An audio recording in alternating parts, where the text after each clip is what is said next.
The autumn wind swept through the streets of Millbrook, Tennessee, carrying with it the scent of decaying leaves and the distant promise of an early winter. It was the kind of small town where everybody knew everybody's business, where secrets had a way of seeping through the cracks of old Victorian houses like water through a damaged roof. Population 3,247 souls, give or take a few who had wandered off to Nashville or Memphis, seeking something bigger than what these quiet streets could offer. Marcus Webb stood behind the counter of his hardware store on Main Street, arranging a display of winter supplies that nobody seemed particularly interested in buying. At 42 years old, he carried himself with the quiet confidence of a man who had seen things most people only read about in newspapers or watched in documentaries. His broad shoulders still held the posture of military discipline, though it had been 7 years since he'd hung up his uniform. 7 years since he'd left behind the life of a Navy SEAL, the midnight operations, the brotherhood forged in blood and sweat, the weight of decisions that meant life or death for people he'd never meet. These days, his biggest decisions involved whether to stock more snow shovels or ice melt. It was a different kind of life, one that most people in Millbrook assumed he'd chosen because he wanted peace and quiet. They weren't entirely wrong, but they weren't entirely right either. The bell above the door chimed, and Marcus looked up, expecting to see old Mrs. Patterson coming in for her weekly purchase of bird seed. Instead, he found himself staring at a boy who couldn't have been more than 12 years old, skinny as a rail, with clothes that hung off his frame like they'd been bought for someone twice his size. The kid's face was a road map of trouble, with a fresh bruise blooming purple and yellow across his left cheekbone and eyes that held the kind of wariness Marcus recognized from his years in combat zones. "Can I help you with something?"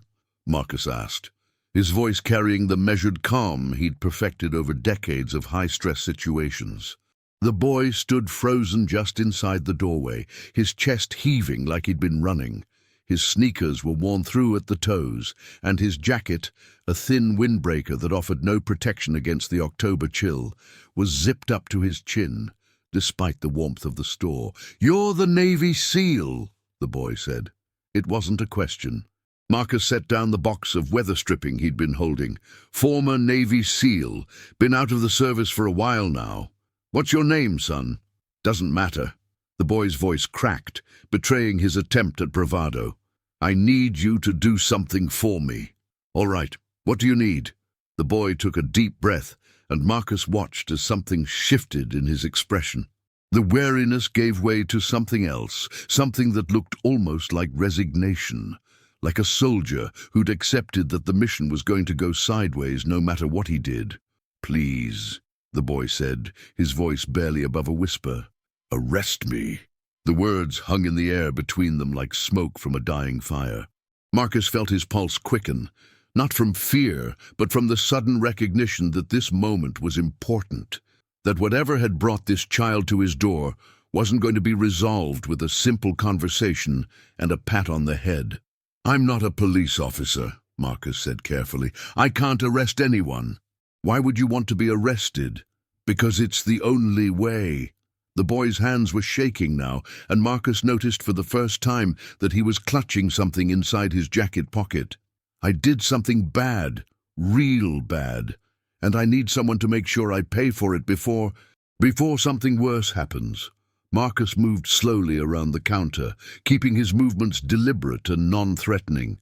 He'd learned long ago that scared people, especially scared children, were unpredictable.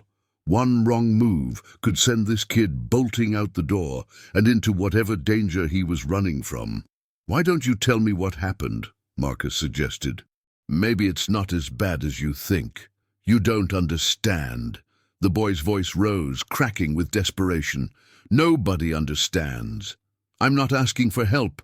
I'm asking you to stop me. You're supposed to be some kind of hero, right? That's what everyone in this stupid town says. Marcus Webb, the war hero who came home and opened a hardware store like nothing ever happened. Well, I need you to be a hero right now. I need you to put me somewhere I can't hurt anyone else." The door chimed again, and both of them turned to see a woman enter the store. She was in her late 30s, with tired eyes and the kind of beauty that had been worn down by years of hard living. She wore a waitress uniform from the diner down the street, and her name tag read Linda. "Ethan!" she gasped, her face cycling through relief, anger, and fear in rapid succession. "I've been looking everywhere for you. What are you doing here?" The boy, Ethan, backed away from her like she was something dangerous. "Don't touch me. I'm not going back there." "Sweetheart, please. We can talk about this at home." "That's not my home!" Ethan's voice echoed off the walls of the hardware store. "It's his home. It's always been his home. I'm just the thing that comes with you, right? The baggage. That's what he calls me. Your baggage." Linda's face crumpled, and Marcus saw years of pain compressed into that single expression.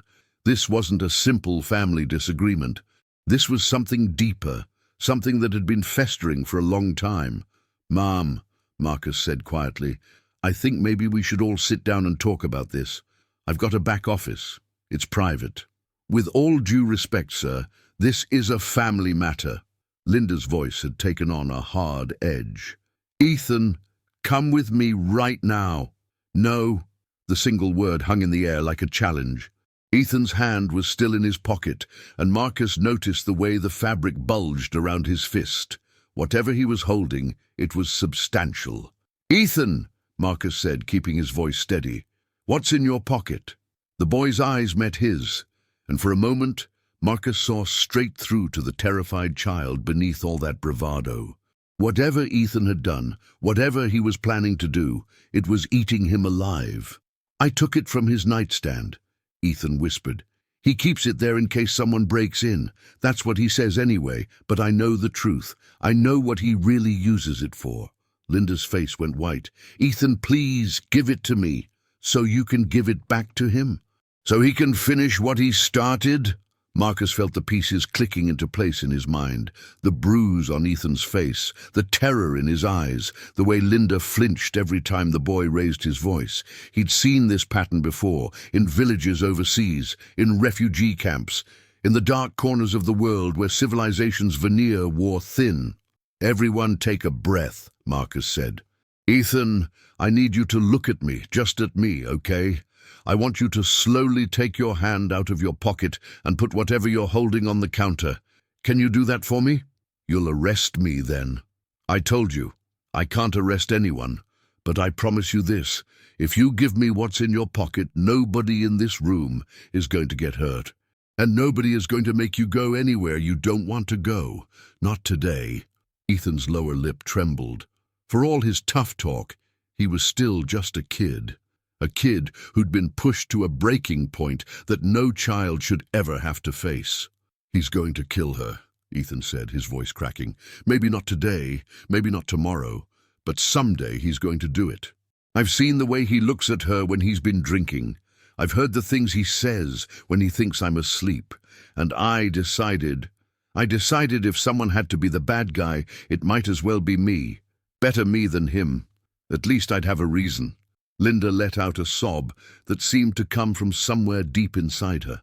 "Ethan, I never wanted you to know. I never wanted you to see. But I did see, Mom.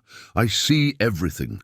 I saw what he did to you last Tuesday when you burned the toast. I saw the marks on your arms you tried to hide with that long-sleeved shirt. I saw you crying in the bathroom at 3 a.m. when you thought everyone was asleep." Marcus moved closer, his hand extended. "Give me the gun, Ethan. Whatever you're planning, this isn't the way. Trust me. I've seen what guns do to people.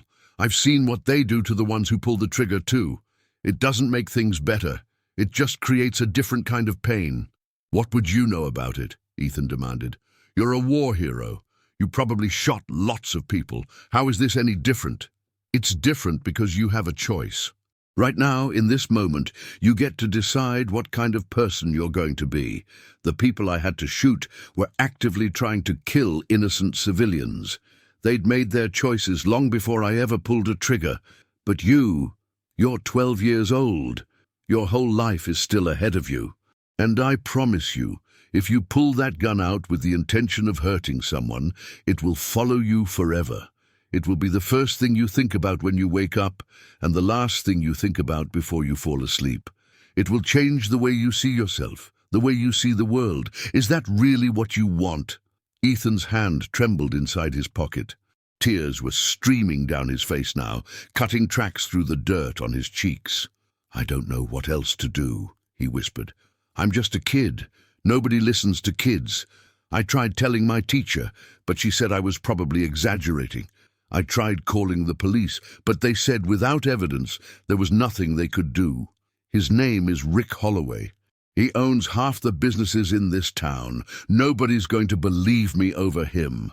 Marcus felt something cold settle in his chest. He knew the name Rick Holloway. Everyone in Millbrook knew it. The man had moved here about 5 years ago, bought up several struggling businesses, and positioned himself as some kind of local savior. He was on the town council, donated generously to the church, and showed up at every community event with a smile and a checkbook.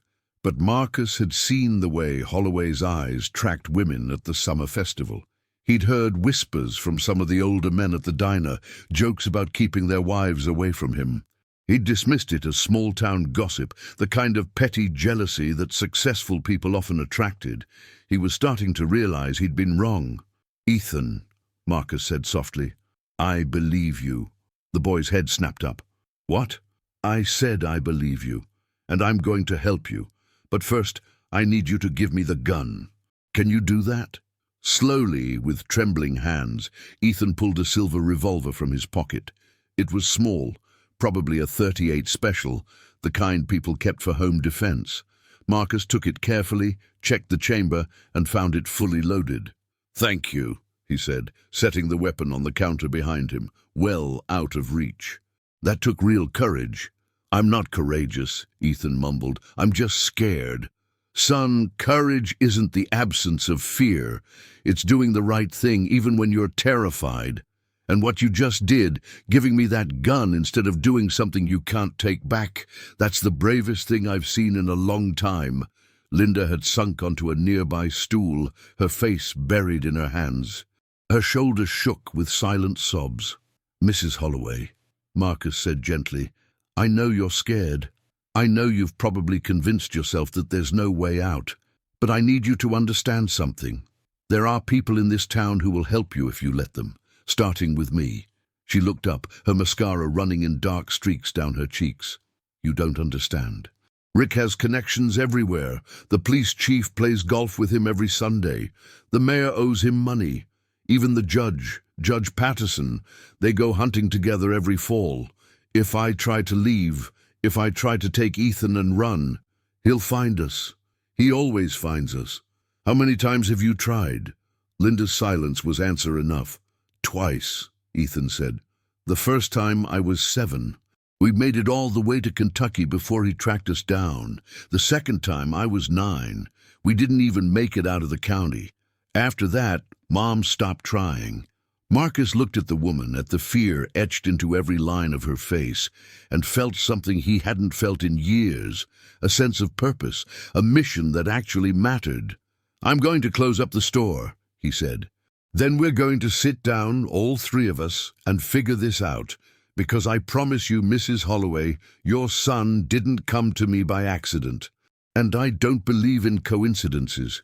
The afternoon light was fading by the time Marcus flipped the sign on his door to "Closed." He'd led Linda and Ethan to the small office in the back of the store, a cramped space filled with inventory records and dusty filing cabinets. It wasn't much, but it was private, and right now privacy felt like the most valuable commodity in the world. "Start from the beginning," Marcus said, settling into his chair. "I need to understand everything." Linda took a shaky breath. "I met Rick 6 years ago. I was working at a diner in Memphis, just trying to make ends meet. Ethan's father had left when he was a baby, and I was raising him alone. Rick came in one day, all charm and smiles, and he seemed like a dream come true. He was successful, confident, and he actually seemed interested in a woman with a kid. Most men ran the other way when they found out I had a son. The warning signs were there from the beginning," Ethan muttered. I never liked him. You were 6 years old. You didn't like anyone who wasn't a cartoon character. I liked Marcus's store. First time I came in here, I knew he was different. Didn't talk down to me like I was stupid. Didn't ignore me like I was invisible. Just treated me like a person. Marcus remembered that day.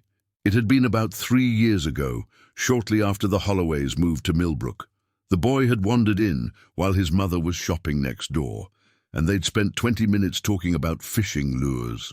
He'd seemed like a normal kid, maybe a little quiet, but normal. Marcus had never imagined what was happening behind the closed doors of the Holloway house. "When did the abuse start?" Marcus asked. Linda stared at her hands. "About a year after we got married. At first it was just little things, comments about how I dressed, who I talked to. He'd get jealous if I spent too much time with my co-workers at the diner. Then the comments turned into yelling, and the yelling turned into other things. He broke her wrist when I was 8, Ethan said. Told everyone she fell down the stairs. And you told your teacher about this? Ms. Rodriguez, she said she'd look into it. The next week she was transferred to a school in Nashville. Rick made some phone calls, said he thought she'd be happier in a bigger city with more opportunities. She was gone before she could do anything." Marcus felt his jaw tighten. He'd seen this kind of corruption before, in places where warlords controlled entire regions through fear and bribery. He'd never expected to find it in a small Tennessee town. "You mentioned calling the police," he said. "What happened exactly?" "I called the non-emergency line about a year ago," Ethan explained. "Told them my stepdad was hurting my mom. The officer who showed up was Deputy Thompson. He and Rick spent about 10 minutes talking on the porch, and then he left without even coming inside. That night, Rick told me if I ever called the cops again, he'd make sure I disappeared. Said he knew people who owed him favors. Said no one would ever find me." "Ethan," Linda said, her voice breaking, "I didn't know he said that to you. There's a lot you don't know, Mom, because you're too busy trying to survive to pay attention." The words hung in the air, sharp as broken glass. Marcus could see the pain they caused, the way Linda flinched like she'd been struck. "She's doing the best she can," Marcus said quietly. "When you're in survival mode, you can't always see what's happening to the people around you. It doesn't mean she loves you any less." Ethan's anger seemed to deflate. "I know. I'm so tired. I'm tired of being scared all the time. I'm tired of pretending everything's fine at school. I'm tired of watching him hurt her and not being able to do anything about it. That's why you took the gun. I thought if I could just make him stop, everything would be okay. I know it sounds stupid. I know it wouldn't have solved anything. But when I saw what he did to her last Tuesday, something inside me just snapped." Marcus leaned forward. "Tell me exactly what happened last Tuesday." Linda shook her head. "It doesn't matter." "It matters to me, Mrs. Holloway. Every detail matters." She was quiet for a long moment, and then, in a voice barely above a whisper, she began to speak. "He came home late. He'd been drinking with some business partners, and he was in one of his moods. I was making dinner, trying to keep everything perfect, but I'd left the toast in too long, and it burned.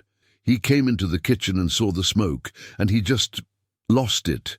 He grabbed my arm and shoved me against the counter, said I was useless, said he didn't know why he'd ever married trash like me. Then he hit me, twice, once in the stomach, once across the face. He's careful about where he hits, usually goes for places people can't see, but that night he forgot himself." "Ethan saw this?" "I was supposed to be in my room doing homework," Ethan said, "but I heard her scream. By the time I got to the kitchen, he was already walking away, acting like nothing had happened. Mom was on the floor crying." Marcus took a deep breath. He'd interrogated terrorists who showed more emotion than he was feeling right now, but beneath the calm surface, something was building. A cold, focused rage that he'd learned to channel long ago. "Mrs. Holloway, do you want to leave him?" She looked up, her eyes red and swollen. "I don't know if I can. That's not what I asked. Do you want to?" The question hung in the air between them. Marcus watched as something shifted in Linda's expression, as years of suppressed hope flickered behind her eyes. Yes, she whispered, more than anything. Then we're going to make it happen. But I need you to trust me, and I need you to do exactly what I say. Can you do that? Linda nodded slowly. Ethan was watching Marcus with an intensity that belied his young age. What's the plan? The boy asked. First, we need to document everything, every bruise, every incident, every threat. Second, we need to find people in this town who aren't in Holloway's pocket. There have to be some. Third, we need to create a safe exit strategy that he can't anticipate or intercept. And fourth, Linda asked. Marcus's jaw tightened. Fourth, I'm going to have a conversation with your husband, man to man. The evening had grown dark by the time Marcus drove Linda and Ethan to a small motel on the outskirts of town. It wasn't much, just a single-story building with peeling paint and a flickering neon sign, but it was owned by an elderly widow named Grace Mitchell, who had no connection to Rick Holloway. Marcus had known Grace since he'd moved to Millbrook. She'd lost her husband in Vietnam, and when she learned that Marcus was a veteran, she'd taken him under her wing like a long-lost son. She was one of the few people in town who never asked about his service, never pried into his past, and never judged him for the haunted look that sometimes crept into his eyes. Marcus, Grace said when she opened the door to his knock, what's going on? I need a favor, Grace, a big one. He explained the situation quickly and efficiently. Grace listened without interrupting, her weathered face growing darker with each passing moment. That man, she said when Marcus finished. I knew there was something wrong about him. My Henry always said you could tell a man's true character by how he treats those weaker than himself. Rick Holloway treats everyone like they're beneath him. Can you give them a room? Off the books? No questions asked? Grace's eyes moved to Linda, who stood in the shadows, clutching Ethan's hand. The boy looked exhausted, the adrenaline of the afternoon finally catching up with him. Come on inside, both of you, Grace said, her voice softening. I've got a room in the back that nobody uses. Clean sheets, hot water, and I'll bring you some food. You look like you haven't had a good meal in months. Linda's eyes filled with tears. Thank you. You don't know what this means. Oh, honey, I know exactly what it means. I've lived long enough to see evil wear many faces. And I've lived long enough to know that the only way to fight it is to stand together. Once Linda and Ethan were settled, Marcus pulled Grace aside. I need to ask you something else. Do you know anyone on the town council who isn't in Holloway's pocket? Grace thought for a moment. Margaret Chen. She runs the library. She's been on the council for 15 years, and she's never been one to bow to pressure. There's also Father Thomas at St. Michael's. He may be a man of the cloth, but he's got a spine of steel when it comes to standing up for what's right. Anyone else? There's Dr. Elaine Foster at the clinic. She's seen things, treated things, that she couldn't talk about because of patient confidentiality. But I know it's eaten at her. If you could give her a reason to speak up, I think she would. Marcus nodded. I'll reach out to all of them tomorrow. In the meantime, I need you to keep Linda and Ethan safe. If anyone comes asking, you haven't seen them. Marcus. Grace's hand closed around his arm with surprising strength. What are you planning to do? Whatever I have to. The night was cold as Marcus drove back into town. The streets were empty. Most of Millbrook's residents already tucked into their homes with their televisions and their comfortable lives. They had no idea that a monster lived among them, hiding behind a smile and a checkbook. Rick Holloway's house sat on a hill at the edge of town, a sprawling ranch-style home that he'd renovated with money from his various business ventures. It was the kind of house that screamed success, with a manicured lawn and a 3-car garage, and a view of the entire valley below. Marcus parked his truck at the bottom of the driveway and walked up the rest of the way on foot. His boots made no sound on the pavement, old habits dying hard. By the time he reached the front door, he'd already catalogued 3 potential entry points, 2 security cameras, and the make and model of the cars in the garage. He knocked. The door opened a few moments later, revealing Rick Holloway in all his glory. The man was tall, broad-shouldered, with the kind of practiced charm that came from years of working a room. His eyes were cold, though, calculating even as his mouth smiled. "Marcus Webb," Holloway said. "What brings you to my door at this hour?" "I think you know."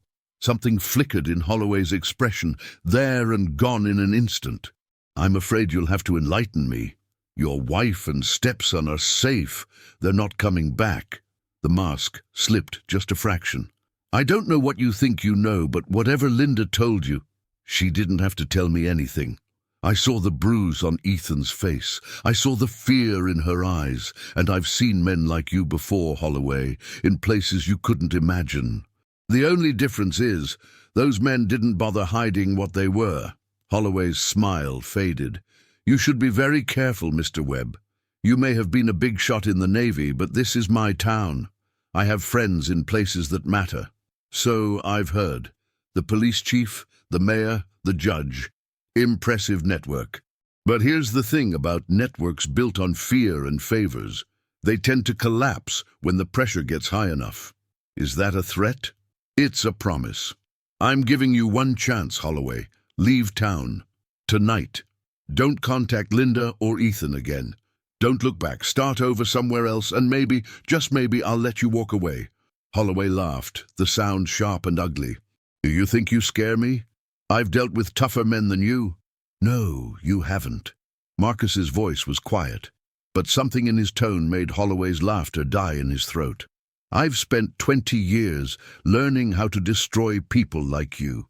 I know things that would give you nightmares for the rest of your life. And I'm telling you right now, if you stay in this town, if you try to hurt Linda or Ethan again, I will use everything I know to take you apart.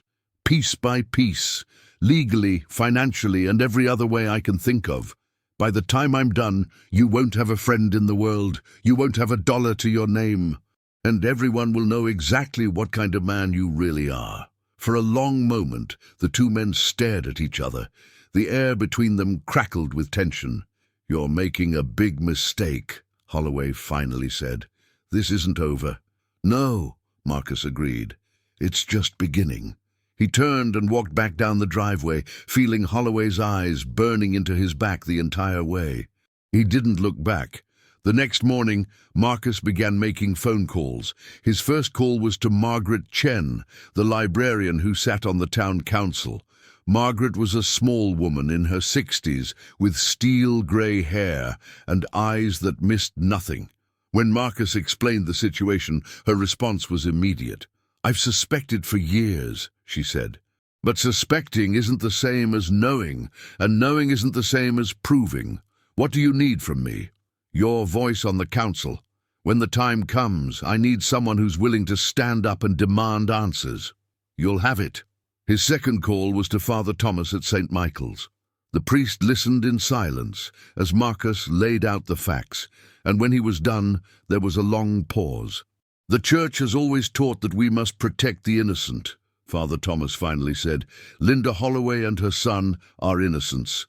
I'll do whatever I can. Even if it means going against the people who fill your collection plates? Especially then. God doesn't care about money, Mr. Webb. He cares about souls." Dr. Elaine Foster was harder to reach. The clinic was busy, and Marcus had to wait nearly 2 hours before she could see him. When he finally sat down across from her in her small office, he could see the wariness in her eyes. "I can't discuss patient information," she said, before he'd even opened his mouth. "Confidentiality laws—" "I'm not asking you to violate confidentiality, Doctor. I'm asking you to be ready. When Linda Holloway decides to press charges, she's going to need medical documentation. I'm asking if you're willing to provide it when the time comes." Dr. Foster's hands were trembling slightly. "Rick Holloway has donated thousands of dollars to this clinic. If you don't, a woman is going to die. Maybe not today, maybe not tomorrow, but eventually. And when that happens, everyone who could have helped and didn't will have to live with that knowledge." The doctor was quiet for a long moment. "I became a physician to save lives, not to protect monsters. Then help me protect the people who matter." She nodded slowly. "When the time comes, I'll be ready." By midday, Marcus had assembled a small but determined group of allies. In addition to Margaret, Father Thomas, and Dr. Foster, he'd recruited Jake Harrison, a retired lawyer who had spent 30 years prosecuting domestic violence cases in Nashville before moving to Millbrook for the quiet life. Jake was 72 years old, with a mind like a steel trap and a burning hatred of men who hurt women. "I thought I was done with this work," Jake said, as they sat in Marcus's hardware store, the closed sign still hanging on the door. "But some injustices are too great to ignore. What do we need to build a case? Documentation, first and foremost. Photographs of injuries, medical records, witness statements, any evidence of financial abuse or control.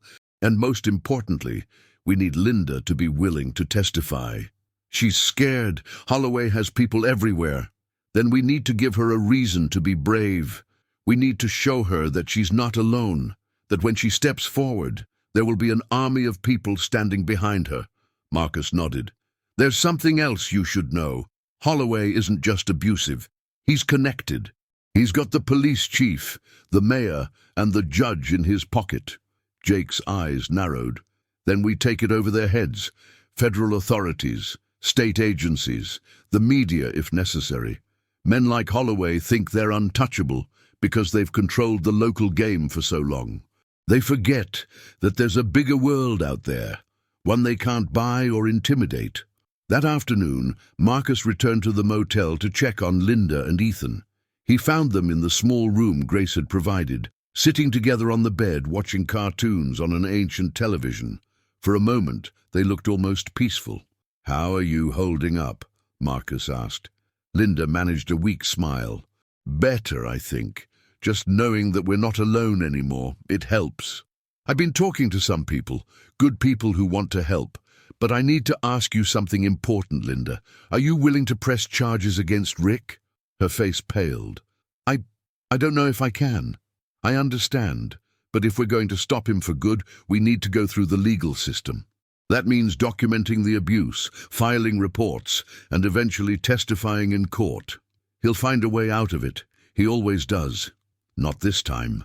We're going to build such an airtight case that no amount of money or connections can save him. But I need you to be brave, Linda. I need you to trust me." Ethan had been listening silently. Now he spoke up, his voice steady despite his age. "Mum, we have to do this, not just for us but for everyone else. What if there are other people he's hurting? What if he hurts someone else after we're gone? We can't just run away again, we have to fight." Linda looked at her son, and Marcus saw something shift in her expression. The fear was still there, but beneath it, something else was emerging. Something that looked like resolve. "Okay," she whispered. "I'll do it." Over the next few days, Marcus and his team worked around the clock. Dr. Foster provided medical records dating back 3 years, documenting a pattern of injuries that couldn't be explained by accidents. Jake prepared legal documents and reached out to contacts at the State Attorney General's office. Father Thomas opened the church as a meeting place for people who wanted to help, and Margaret began quietly organizing support on the town council. But their activities didn't go unnoticed. On the 4th day, Marcus arrived at his hardware store to find the front window shattered. Glass covered the sidewalk, and painted across the remaining shards were 2 words in red: "Back off." He was cleaning up the mess when a police cruiser pulled up. Deputy Thompson stepped out, his face arranged in a mask of professional concern. "Mr. Webb, what happened here?" "Vandalism, Deputy. Happened sometime overnight." "Any idea who might have done it?" Marcus met the deputy's eyes. "I have some suspicions." "Well, we'll certainly look into it. You know, strange things have been happening in town lately. People asking questions, stirring up trouble. Some folks are starting to get nervous." "Nervous about what?" Thompson smiled, and there was nothing friendly in it. "Just a word of advice, Mr. Webb. Sometimes it's better to let sleeping dogs lie. You start poking around in other people's business, you never know what might happen." "Is that a threat, Deputy?"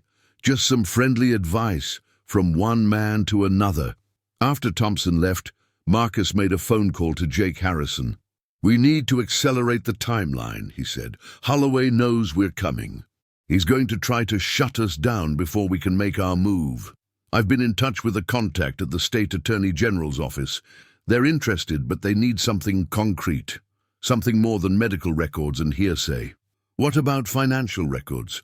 Holloway's businesses, his donations, his connections to local officials? If we can prove a pattern of bribery or corruption, that would certainly help. But how do you propose we get access to that information?" Marcus thought for a moment. "There's someone who might be able to help. Someone who knows where all the bodies are buried." That evening, Marcus paid a visit to the Millbrook Town Hall. It was after hours, but a light was still on in one of the offices. He knocked on the door and waited. The door opened to reveal a woman in her 30s with nervous eyes and a coffee cup in her hand. Her name tag read, "Susan Mills, Administrative Assistant." "Mr. Webb, what are you doing here?" "I need to talk to you, Susan, about your boss." Susan's face went pale. "I don't know what you're talking about." "I think you do. I've seen the way you look at him when he walks through the office. I've seen the way you flinch when he raises his voice. You know what kind of man Rick Holloway is. You've probably known for years." "Please, you don't understand. I can't..." "Can't what? Can't speak the truth? Can't do the right thing?" "Susan, there's a woman and a child whose lives depend on people like you finding the courage to stand up." Tears were forming in Susan's eyes. "He'll destroy me. He'll destroy my family." "Not if we destroy him first. All I need is access to his financial records, the donations he's made to local officials, the favors he's called in, the bribes he's paid. I know you have access to that information. I know you've probably seen things that made your stomach turn." Susan was silent for a long moment. Then, slowly, she reached for a set of keys on her desk. "His office is down the hall, third door on the left. The filing cabinet behind his desk contains everything you're looking for. The combination is 10-22-15. His daughter's birthday." Marcus took the keys. "Thank you, Susan. You're doing the right thing. Just make sure it's worth it. Make sure you take him down." "I intend to." The documents in Holloway's office were more damning than Marcus had dared to hope. Years of payments to local officials, carefully disguised as donations and consulting fees. Evidence of property deals that had mysteriously favored Holloway's businesses. Records of complaints against him that had been quietly buried. And most damning of all, a series of emails between Holloway and the police chief discussing how to handle the situation with Linda if she ever tried to leave again. Marcus photographed everything and returned the keys to Susan before slipping out into the night. The next morning, he met with Jake and the others to share what he'd found. "This is it," Jake said, his eyes gleaming as he reviewed the documents. "This is enough to bring down not just Holloway, but everyone who's been protecting him. How do we proceed? We go to the State Attorney General's office. Tomorrow, in person. We lay out everything we have and let them take it from there." That evening, Marcus returned to the motel to share the news with Linda and Ethan. But when he arrived, Grace met him at the door with a worried expression. "They're not here, Marcus." "What do you mean they're not here?" "They left about 2 hours ago. A man came to see them.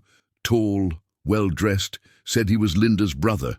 I didn't think anything of it at the time, but afterward, I got to thinking, and I realized I'd never heard Linda mention having a brother." Marcus's blood ran cold. "Did you get a look at the car they left in?"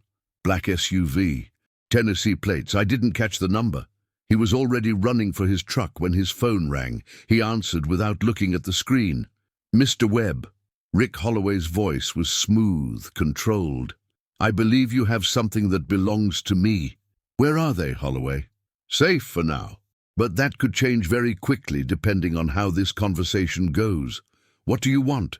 "I want those documents you stole from my office. All of them. Originals and copies. You bring them to me alone, and maybe we can work something out. And if I don't, then your little crusade is going to have some very tragic consequences. I'll give you 1 hour to make your decision." There's an abandoned warehouse off Highway 12, about 3 miles outside of town. You know the one I'm talking about. Bring the documents and come alone.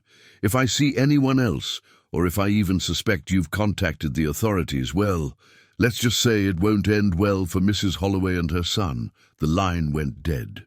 Marcus stood in the parking lot of the motel, his mind racing through options. He could call Jake, rally his allies, try to coordinate some kind of rescue, but Holloway was smart, and he was desperate, which made him dangerous. Any sign of interference could push him over the edge. There was only one option that made sense. He got in his truck and drove. The warehouse off Highway 12 had been abandoned for decades, its rusting hulk a remnant of Millbrook's industrial past. As Marcus pulled up, he saw Holloway's black SUV parked near the entrance, along with 2 other vehicles he didn't recognize. He grabbed the folder of documents from his passenger seat and stepped out of the truck. The warehouse doors creaked as he pushed them open. Inside, the space was lit by a few flickering work lights that cast long shadows across the concrete floor. Holloway stood in the center of the room, flanked by 2 men who had the look of hired muscle. Behind them, Linda and Ethan sat on folding chairs, their hands bound, their eyes wide with fear. "Mr. Webb," Holloway said, spreading his arms in a gesture of mock welcome. "So glad you could join us." "Let them go, Holloway. This is between you and me. I'm afraid it's not that simple. You've made it your business to meddle in my affairs, to turn my wife against me, to steal from me. You've cost me a great deal, Mr. Webb. Money, reputation, peace of mind. I think it's only fair that you pay the price. You want the documents? Here they are." Marcus held up the folder. "Every incriminating piece of paper from your office. Take them. I don't care anymore. Just let them go." Holloway nodded to one of his men, who walked forward and snatched the folder from Marcus's hand. He flipped through it quickly, then nodded. "It's all here." "Good." Holloway smiled, but there was no warmth in it. "The problem is, Mr. Webb, documents can be copied, and I have a feeling you're not the kind of man who would hand over his only leverage without a backup plan. You have my word. There are no copies. Your word means nothing to me. I've done some research on you, you know. Navy SEAL, 20 years of service, Medal of Honor. Very impressive, but I've also learned that men like you have a hard time letting things go.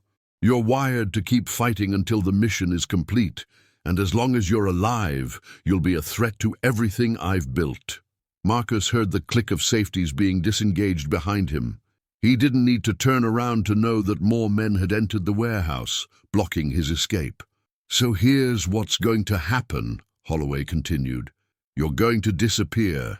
Tragic accident, suicide, whatever story seems most convincing. Linda and Ethan are going to come home with me where they belong, and life in Millbrook will go back to normal. You really think you can get away with this? I've gotten away with worse." Marcus looked past Holloway to where Linda sat, her face pale, but her eyes burning with something that might have been rage. Beside her, Ethan was watching him with an expression of desperate hope. In that moment, Marcus made a decision. He'd spent 20 years learning how to be a weapon, how to move, how to fight, how to survive against impossible odds. He'd hoped he'd never have to use those skills again, not in this quiet town, not in this quiet life he'd built for himself. But some things were worth fighting for. He moved. The 2 men behind him were the first to go down, a spinning elbow to the first one's temple, a knee to the second one's groin, and they were on the floor before anyone else could react. Marcus scooped up one of their dropped weapons and put 3 rounds into the ceiling. "Nobody move!" Holloway's hired muscle froze, their hands halfway to their weapons. Holloway himself stood slack-jawed, his arrogance evaporating in the face of violence he'd never expected. "Here's what's going to happen," Marcus said, his voice cold and steady. "Everyone is going to get on the ground, hands behind your heads. Anyone who tries anything clever is going to find out what happens when you provoke a man who's killed more people than he can count." Slowly, reluctantly, the men complied. Marcus moved through them quickly, disarming each one and tossing their weapons into a pile by the wall. Then he turned to Holloway. "You wanted a war," Marcus said. "You've got one. He walked to Linda and Ethan and cut their bonds with a knife from his belt. Linda threw her arms around him, sobbing with relief. "Thank you," she whispered. "Thank you. Don't thank me yet. We need to get out of here." As they moved toward the exit, Holloway found his voice. "This isn't over, Webb. You can't protect them forever. I have resources you can't imagine. I'll hunt you down. I'll hunt all of you down." Marcus paused at the door. "You're right, Holloway. This isn't over, but it will be soon. And when it is, you're going to learn something that men like you never understand until it's too late. Power built on fear and cruelty is no power at all. It's just an illusion that shatters the moment someone calls your bluff." He turned and walked out into the night, Linda and Ethan close behind. The next few weeks were a whirlwind of activity. With the evidence Marcus had gathered, along with the testimonies of Linda, Dr. Foster, Susan Mills, and a growing number of other witnesses, the State Attorney General's office launched a full investigation into Rick Holloway and his network of corruption. The police chief was the first to fall. Confronted with evidence of bribery and obstruction of justice, he resigned his position and fled the state. The mayor followed shortly after, along with Judge Patterson and several members of the town council who had been on Holloway's payroll. Holloway himself tried to fight. He hired the best lawyers money could buy, attempted to intimidate witnesses, and even tried to flee the country. But his passport had been flagged, his assets frozen, and one by one his allies abandoned him. The trial was held in a county courthouse 2 hours away, far from the web of influence Holloway had spent years constructing. Linda testified for 3 days, her voice growing stronger with each passing hour as she laid bare the years of abuse she had suffered. Ethan testified too, describing in heartbreaking detail what it had been like to grow up in a house ruled by fear. The jury deliberated for less than 4 hours before returning a verdict of guilty on all counts. Rick Holloway was sentenced to 25 years in prison, with no possibility of parole. In the aftermath of the trial, something remarkable happened in Millbrook. The corruption that had festered for years was dragged into the light, and the community began the slow process of healing. New leaders emerged, people who had been too afraid to speak up before, but who now found their voices. Margaret Chen was elected mayor. Dr. Foster expanded her clinic to include a domestic violence support center. Father Thomas started a weekly support group for survivors of abuse. And Jake Harrison came out of retirement to establish a legal aid fund for victims who couldn't afford representation. As for Marcus, he reopened his hardware store and went back to selling snow shovels and ice melt. But something had changed in him too. The haunted look that had sometimes crept into his eyes was gone, replaced by something that might have been peace. One afternoon, about 6 months after the trial, the bell above his door chimed, and he looked up to see Ethan walking in. The boy had grown taller, and the bruises that had marked his face were long gone. He carried himself differently now, with a confidence that hadn't been there before. "Hey, Mr. Webb. Hey, Ethan, how's your mom?" "Good, really good. She started a job at the library last week. Mrs. Chen hired her." "That's great to hear." Ethan wandered through the store, examining the shelves with the casual interest of someone who had nowhere particular to be. "I've been thinking," he said, "about that day I came in here, when I asked you to arrest me. I remember. I was so scared. I thought everything was hopeless, that there was nothing anyone could do, that me taking that gun was the only option I had left. But it wasn't. No, it wasn't, because you listened. You actually listened to me. Nobody had ever done that before, not really." Marcus set down the box he'd been holding. "You know what I remember most about that day?" "What?" "How brave you were. You were 12 years old, facing down a monster, trying to protect your mother. Most adults I've known wouldn't have had that kind of courage." Ethan was quiet for a moment. "I didn't feel brave. I felt terrified." "That's what bravery is, Ethan. It's not the absence of fear. It's doing the right thing, even when you're scared out of your mind." The boy nodded slowly, as if filing this information away for future reference.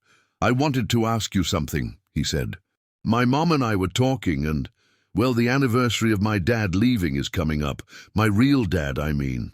And I was wondering if maybe, if you weren't too busy, you might want to come over for dinner." Marcus felt something warm spread through his chest. "I'd like that, Ethan. I'd like that a lot." As the boy left the store, Marcus found himself thinking about all the ways this story could have ended differently if he hadn't opened that hardware store, if Ethan hadn't wandered in that day, if he'd turned away instead of listening. But he had listened, and sometimes that was all it took. One person willing to pay attention, one person willing to stand up. The world was full of darkness. Marcus knew that better than most, but it was also full of light if you were willing to look for it. And sometimes the smallest spark could illuminate everything. Outside, the autumn wind swept through the streets of Millbrook, carrying with it the scent of fallen leaves and the distant promise of winter. But for the first time in a long time, Marcus Webb wasn't worried about the cold. He had found his purpose again, and in a small town in Tennessee, that was enough. Linda Holloway stood in front of the mirror in her small apartment, barely recognizing the woman staring back at her. It had been 8 months since the trial. 8 months since Rick had been locked away, and she still caught herself looking over her shoulder, still flinched at unexpected sounds. The therapist she'd been seeing said that was normal, that healing wasn't linear, that trauma left marks that took years to fade. But today, something felt different. She was wearing a blue dress, the first new piece of clothing she'd bought for herself in years. Rick had always controlled what she wore, insisted she dress modestly, conservatively, in colors that didn't draw attention. "You're a wife and mother," he used to say, "not some desperate woman looking for attention." The blue dress was vibrant, alive, the color of a summer sky. It made her feel like someone worth noticing. "Mom, are you ready?" Ethan called from the living room. "We're going to be late." "Coming!" She took one last look at herself in the mirror, at the woman she was becoming, and smiled. Today was important.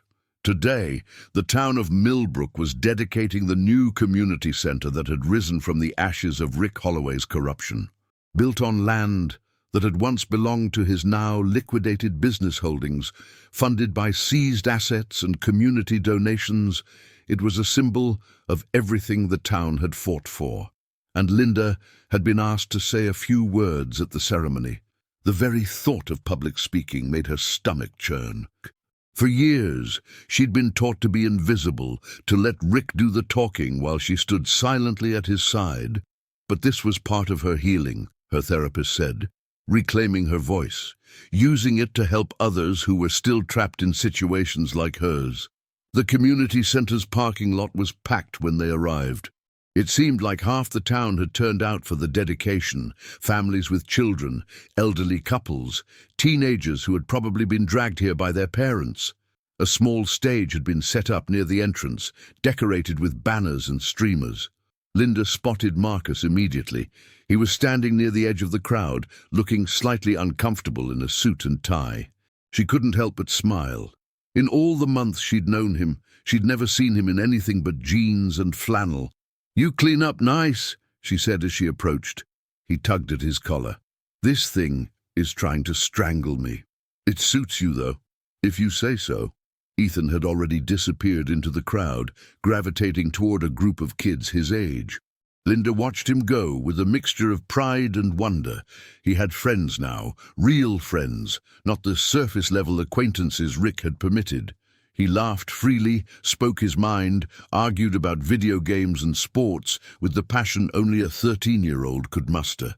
He was becoming himself, and it was the most beautiful thing she'd ever witnessed. "How are you feeling about the speech?" Marcus asked. "Terrified, but good terrified, if that makes sense." "Perfect sense." Mayor Margaret Chen took the stage and the crowd gradually quieted. She spoke about resilience, about community, about the power of standing together against darkness. She thanked the volunteers who had helped build the center, the donors who had contributed funds, the survivors who had shared their stories. Then she called Linda to the stage. The walk felt like it took forever. Linda was acutely aware of every eye on her, every whispered conversation that died as she passed. She climbed the steps on legs that felt like jelly and gripped the edges of the podium like a lifeline. For a moment she couldn't speak. The words she'd prepared, the sentences she'd rehearsed, vanished from her mind like morning mist. And then she saw Ethan in the crowd, standing between Marcus and Grace Mitchell, his face alight with pride and encouragement. She found her voice. 8 months ago, I didn't know if I would survive. I was trapped in a situation that seemed hopeless, controlled by a man who had convinced me that I was worthless, that I deserved everything that happened to me, that there was no way out. Her voice trembled, but she pressed on. I believed him. For years, I believed him. I believed that I was alone, that nobody would help me, that even if I screamed at the top of my lungs, nobody would hear. She paused, gathering herself. I was wrong. When my son walked into a hardware store and asked a stranger for help, that stranger listened. He didn't dismiss us. He didn't turn away. He saw 2 people in danger and he chose to act. And that choice set in motion a chain of events that brought us here today. She looked out at the crowd, at the faces of neighbors she'd never dared to trust, at the allies who had risked everything to help her. This community center is more than just a building. It's a promise that no one in this town will ever have to suffer alone. A promise that when someone cries out for help, there will be people ready to answer. A promise that even in our darkest moments, there is always hope. Her eyes found Marcus again. To everyone who helped us, who believed us when it would have been easier to look away, thank you. You saved our lives. And I promise you, we will spend the rest of our lives paying it forward. She stepped back from the podium to thunderous applause. Margaret Chen embraced her, and then she was making her way back through the crowd, accepting handshakes and hugs from people she barely knew, but who all seemed to want her to understand that she wasn't alone. When she finally reached Marcus, she was crying. That was beautiful, he said. I couldn't have done any of it without you. Yes, you could have. You just didn't know it yet. They stood together as the ceremony continued, watching as children played on the new playground, as families explored the building, as the people of Millbrook celebrated something they'd built together. Later that evening, after the crowds had dispersed and the sun had begun its slow descent toward the horizon, Marcus found himself alone on the porch of his small house at the edge of town. It wasn't much, just a 2-bedroom cabin he'd bought when he first moved to Millbrook, but it suited him, quiet, secluded, with a view of the hills that reminded him why he'd chosen this place. His phone buzzed. A text from Ethan. Thanks for everything, Mr. Webb. Tonight was awesome. He smiled and typed a reply. Proud of you, kid, and proud of your mom. He was about to set the phone down when it buzzed again. This time, a call from a number he didn't recognize. Hello? Is this Marcus Webb? The voice on the other end was female, professional, with an accent that might have been Boston. Who's asking? My name is Catherine Price. I'm a producer with a documentary film company based in New York. I've been following the story of what happened in Millbrook, and I was hoping to talk to you about participating in a project. Marcus felt his guard go up. I'm not interested in being interviewed. I understand, and I respect that. But before you say no, let me explain what we're trying to do. This isn't about sensationalism or exploitation. It's about telling the stories of communities that have overcome corruption, that have stood up to people who abused their power. Stories like yours could inspire people all over the country who are facing similar situations. I didn't do anything special. I just helped some people who needed it. That's exactly what makes it special, Mr. Webb. You didn't have to help. You chose to. In a world where most people look the other way, that choice matters. Marcus was quiet for a long moment. The woman wasn't wrong. He knew that. But the idea of cameras and interviews and his face on television screens across the country made his skin crawl. Can I think about it? Of course. Take all the time you need. I'll send you my contact information, and if you decide you're interested, just reach out. After he hung up, Marcus sat on his porch and watched the stars emerge one by one in the darkening sky. He thought about all the people he'd served with over the years, the brothers and sisters in arms who had given their lives for missions most Americans would never know about. They hadn't sought recognition or glory. They'd done their jobs because it was right, because someone had to, because there were innocent people who needed protecting. He'd spent 7 years trying to leave that life behind, trying to become someone normal, someone unremarkable, someone who could disappear into the comfortable anonymity of small-town life. But maybe that wasn't what he was meant for. Maybe there was another way to serve, another way to make a difference. He picked up his phone and looked at the number Catherine Price had sent. Not yet, he decided, but maybe someday. For now, there was still work to do in Millbrook, still people who needed help, still a community that was learning to trust again. The wind picked up, rustling through the trees, carrying with it the scent of pine and the distant sound of laughter from somewhere in town. Marcus closed his eyes and let the peace wash over him. Tomorrow, there would be new challenges, new battles to fight, new people to save. But tonight, he could rest. 3 months later, the first snowfall of winter blanketed Millbrook in white. Marcus was helping a customer at his hardware store when he saw a familiar face across the street. Deputy Thompson. The former officer had been stripped of his badge, charged with corruption, and sentenced to 2 years in federal prison. He must have been released early. Thompson saw him too. For a long moment, the two men stared at each other. Marcus could see the hatred in the other man's eyes. Then Thompson turned and walked away. Marcus made a mental note to mention the sighting to Margaret Chen. That evening, Grace Mitchell visited him.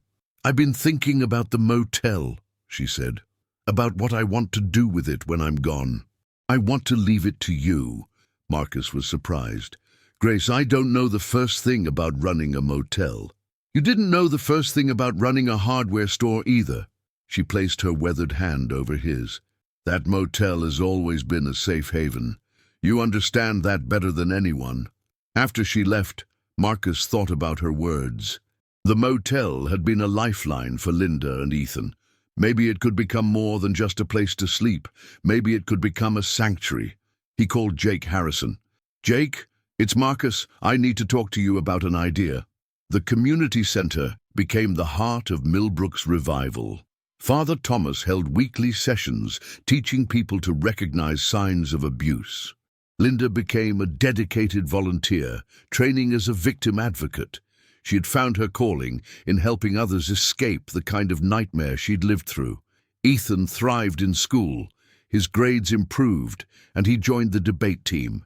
He also spent more time at Marcus's hardware store, learning how to fix things. "If you keep this up, I might have to put you on the payroll," Marcus said one afternoon. Ethan grinned. "Does that mean I get to boss people around?" Absolutely not. But he came back every day, and Marcus found himself looking forward to the boys' visits. He'd never had children of his own, but there was something about Ethan that filled a void he hadn't realized existed.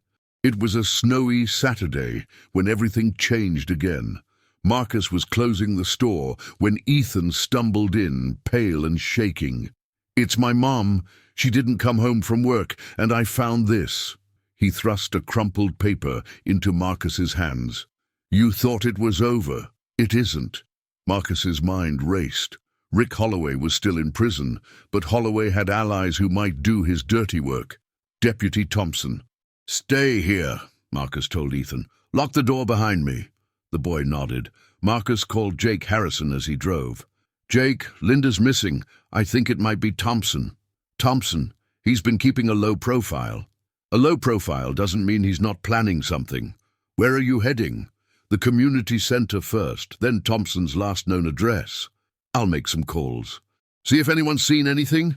The community center was dark when Marcus arrived, the parking lot empty except for Linda's car. His heart sank when he saw it. She'd never leave without her car. Not willingly.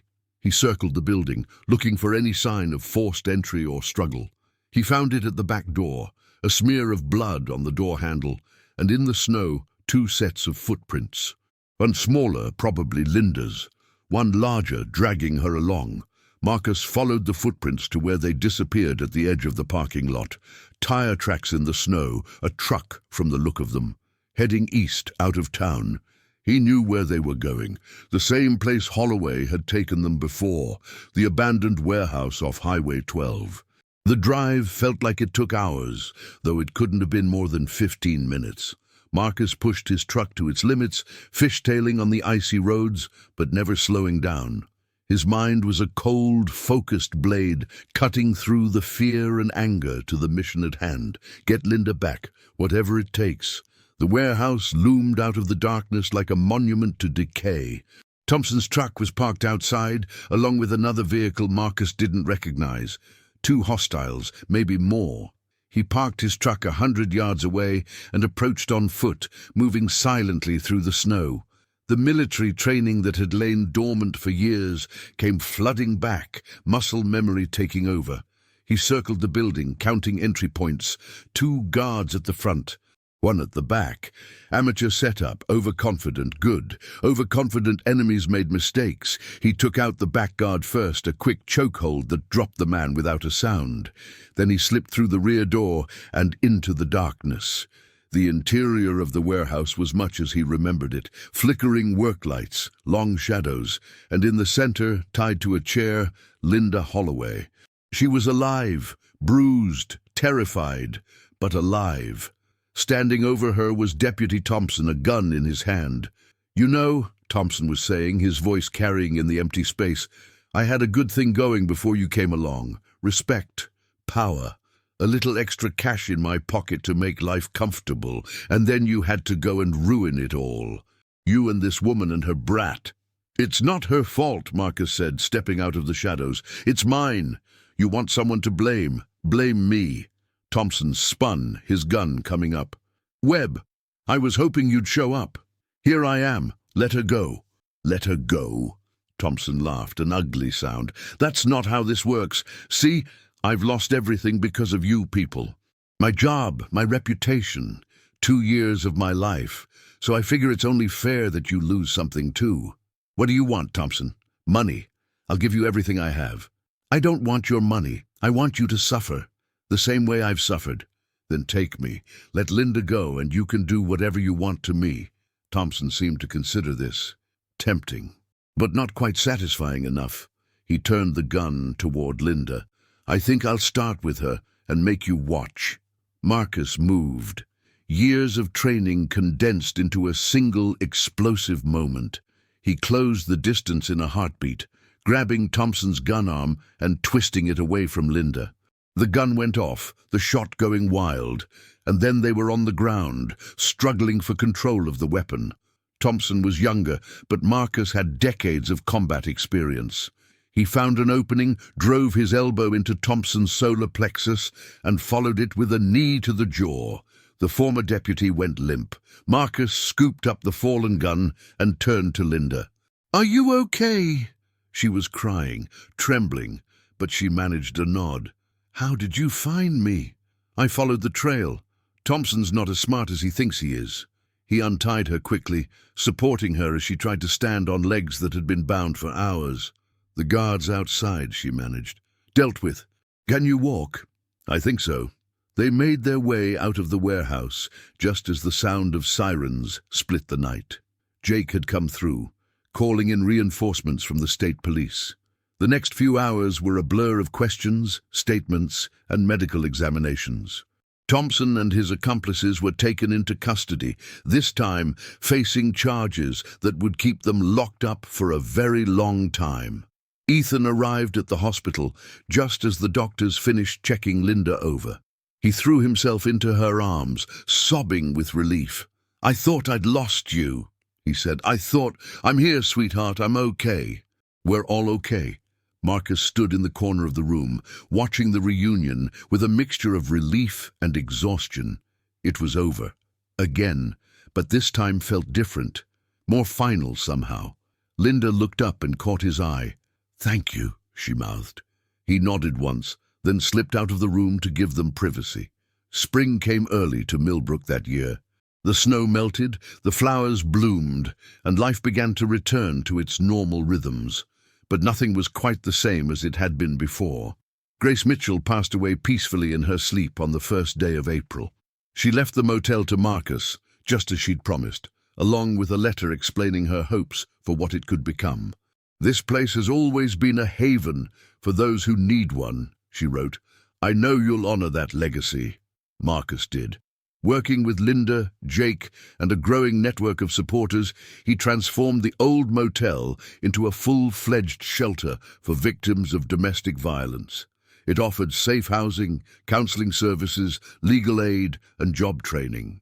It became a model for similar facilities across the state. They named it Grace's Haven. The documentary producer, Catherine Price, came back to Millbrook to film the story of its creation. This time, Marcus agreed to participate. "I changed my mind," he told her when she asked why. "I realized that staying silent wasn't protecting anyone. If my story can help even one person find the courage to ask for help, then it's worth telling." The documentary aired on a national network in the fall. It told the story of Millbrook's transformation, from a town controlled by corruption to a community united by compassion. It featured interviews with Marcus, Linda, Ethan, Jake, Father Thomas, and dozens of others who had played a part in the town's rebirth. The response was overwhelming. Donations poured in. Other communities reached out, asking how they could replicate Millbrook's success. Marcus found himself traveling to other towns, other states, sharing what he'd learned about standing up to power and building networks of support. He never sought the spotlight, never craved the attention, but he accepted it as another form of service, another mission in a life that had been defined by them. On the first anniversary of the community center's dedication, Millbrook held a celebration that drew visitors from across the country. There were speeches and music and a massive potluck dinner that showcased the best of Tennessee home cooking. Marcus stood at the edge of the crowd, watching Ethan race around with his friends, watching Linda laugh at something Margaret Chen said, watching this community he'd accidentally helped build come together in joy and fellowship. He felt a hand on his arm and turned to see a woman he didn't recognize. She was about Linda's age, with tired eyes and a nervous smile. "Excuse me," she said. "Are you Marcus Webb?" "I am. My name is Patricia. I drove here from Arkansas. I saw the documentary and I needed to talk to someone who might understand." Marcus looked at her, really looked, and saw all the signs he'd learned to recognize. The way she held herself, the fading bruise on her wrist, the fear that never quite left her eyes. "Why don't we find somewhere quiet to talk?" he said. As they walked together toward Grace's Haven, Marcus thought about how it had all started. A boy in a hardware store asking to be arrested. A mother too terrified to run. A town trapped under the thumb of a monster, and one man who had chosen to listen. That was the thing about change, he realized. It didn't require armies or revolutions or impossible feats of heroism. Sometimes all it required was a single moment of genuine human connection. Someone willing to say, "I hear you. I believe you. You're not alone." The wind rustled through the newly leafed trees, carrying with it the scent of spring flowers and the sound of children laughing. Millbrook had been transformed, yes, but the transformation wasn't complete. It never would be, because there would always be more Lindas, more Ethans, more Patricias, more people crying out for help in the darkness, and as long as there were, Marcus Webb would be there to answer. A year later, Ethan turned 14. Linda threw him a birthday party at Grace's Haven. Marcus brought a present wrapped in hardware store brown paper. "What is it?" Ethan asked. "Open it and find out." Inside was a well-worn copy of Man's Search for Meaning by Viktor Frankl. "It's about a man who survived one of the worst things humans have ever done to each other," Marcus explained, "and how he found purpose and meaning even in the midst of unimaginable suffering. I read it when I was about your age. It changed my life." Later that evening, Ethan found Marcus sitting on the porch of the Haven, watching the sunset. "Do you ever regret it?" the boy asked. "Getting involved in all of this instead of just living a quiet life?" "No," Marcus said. "I spent 20 years protecting people I'd never meet. When I retired, I thought I wanted peace. But that was never really who I was." "Who are you then?" "Someone who can't walk away when people need help." "What about you?" Ethan was quiet for a long moment. "I want to be someone who helps people, like you helped us." Marcus felt a swell of pride. "I think you're well on your way, Ethan." They sat together watching the stars emerge. Life went on, full of pain and beauty. The scars remained, but so did hope. And in the end, that was enough. 2 years after that birthday party, Marcus received a letter from Ethan, now finishing his freshman year. He'd made the honor roll and joined the debate team. "Dear Mr. Webb," the letter began, "I've been thinking about that day we met. I chose your store on purpose. I'd heard stories about the Navy SEAL who ran the hardware store. I thought if anyone could stop me, it would be you. What I didn't expect was kindness. You listened. You treated me like a person, not a problem. That changed everything. Whenever I'm tempted to give up, I think about what you would do. And then I do the harder thing, the right thing. I'm going to spend my life trying to be the kind of person you are. Someone who stands up for people who can't stand up for themselves. Someone who sees darkness and chooses to be a light. Thank you for arresting me that day, even though you couldn't actually arrest anyone. I think we both know what I really meant." Your friend, Ethan Marcus, read the letter 3 times, then folded it and placed it in his desk drawer alongside his Navy Cross and Grace Mitchell's final letter. He walked to the window. Main Street was bustling with summer tourists. Grace's Haven had just opened a second location in the next county. So much had changed since that autumn day. And yet, in the ways that mattered most, nothing had changed at all. There would always be people in need. There would always be darkness to fight. But there would also be moments of connection, of hope, of quiet triumph. Marcus Webb smiled, tucked Ethan's letter into his pocket, and went back to work. Some stories were meant to go on forever.